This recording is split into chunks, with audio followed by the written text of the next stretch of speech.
Selamat siang Bapak Ibu. Seperti yang tadi telah disampaikan oleh Kak Helen, bahwa pembelajaran saat ini tentunya sudah tidak bisa sama seperti saat sebelum pandemik, di mana saat era new normal ini kita mulai bertransisi ke model pembelajaran berbasis flipped learning. Oleh karena itu, maka penilaian rubrik EJM pun sudah tidak bisa menggunakan rubrik penilaian yang lama. Nah, untuk semester ini kami membedakannya menjadi dua skema. Tadi sudah sempat disampaikan juga oleh Kak Helen, yaitu ada skema non-kolaboratif partisipatif atau yang kita sebut NKP, dan skema kolaboratif partisipatif atau yang kita sebut KP. Oke, untuk yang pertama ini saya akan memaparkan mengenai skema NKP atau non-kolaboratif partisipatif. Tujuan dari skema NKP ini yaitu untuk mengumpulkan aset LOM atau Learning Object Material dari mata kuliah. Jadi untuk skema NKP ini fokusnya pada konstruksi LOM. Kriteria untuk skema ini yaitu berlaku khusus untuk mata kuliah baru atau inovatif. Kemudian dokumen kurikulum seperti RPS, RPP, RTM, LKM, dan LPHB itu tetap dipasangkan pada topik 0, hanya saja di sini ada penambahan SK kurikulum ya Bapak Ibu. Kemudian menekankan pada variatif kuantitas LOM mata kuliah. Seperti yang tadi sudah disampaikan, yaitu untuk skema non-kolaboratif partisipatif ini fokusnya pada konstruksi LOM. Nah, untuk rubrik penilaian skema NPKP ini, yang pertama itu ada dokumen kurikulum berbasis flipped learning. Nilai untuk dokumen kurikulum ini yaitu 18 EJM, masih sama seperti tahun semester kemarin. Detailnya nanti akan dijelaskan oleh Pak Imam dari bidang 1. Jadi untuk dokumen kurikulum ini ada yang dipasangkan di topik general atau topik 0, yaitu RPS, RPP, RTM, LKM, dan LPHB. Serta tadi ada SK kurikulum juga, serta ada yang dipasangkan di topik inti materi, yaitu selain UTS dan UAS juga, yaitu sub CPMK pada setiap topik pertemuan. Kemudian untuk penilaian rubrik modul PJJ, itu seperti yang tadi sudah disampaikan juga, kami membaginya menjadi 3 bagian, yaitu ada topik general pada topik 0, kemudian topik evaluasi untuk UTS dan UAS, serta topik inti materi untuk topik 1-14. Untuk topik general atau topik 0 ini bernilai 2 EJM, terdiri dari 2 hal, yaitu yang pertama identitas mata kuliah bernilai 1 EJM.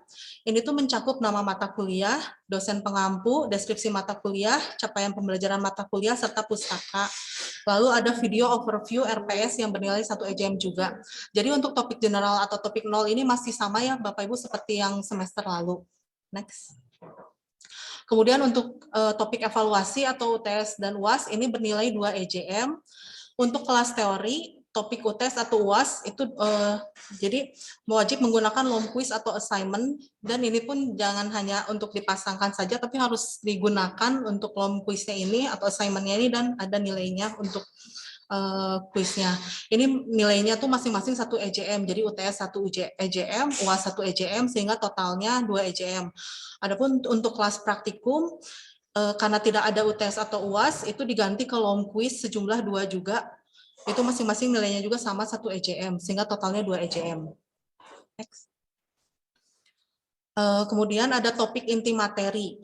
Topik inti materi ini yaitu topik selain UTS dan UAS, yaitu dari topik 1-14, ini tuh nilainya ada 24 EJM.